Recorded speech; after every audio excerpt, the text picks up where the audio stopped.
ഞാനിങ്ങനെ ഇൻട്രോവേർട്ടഡ് ആണ്, ഞാനിങ്ങനെ എക്സ്ട്രോവേർട്ടഡ് ആണെന്ന് പറഞ്ഞിട്ട് ഒരേ ലൈഫ് ജീവിതകാലം മുഴുവനും ലീഡ് ചെയ്യാൻ ഇഷ്ടം എന്ന് പറഞ്ഞു കഴിഞ്ഞാൽ this is not for you. You can scroll. Push the boundaries of your personality trait.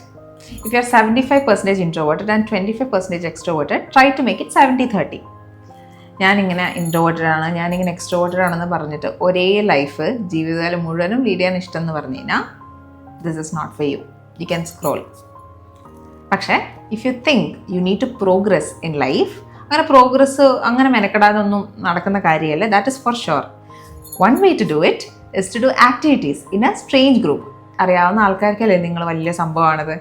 Even if you are a flop at something to do it in front of strangers. ഒരു 3 കൊല്ലമായിട്ട് പാട്ട് പാടാൻ വലിയ ഇൻസെക്യൂരിറ്റി ആയിരുന്നേ.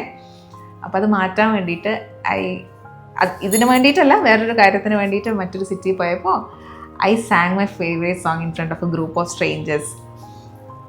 അതപ്പോൾ തലേന്ന് അങ്ങോട്ട് പോയി. ഇപ്പോൾ എനിക്ക് എവിടെയും പാട്ട് പാടാം. സോ ഇപ്പോൾ ഒരുപാട് സ്ട്രേഞ്ചേഴ്സ് ക്യാമ്പ്സ് ഒക്കെ വരുന്നുണ്ടല്ലോ. Attend one of those.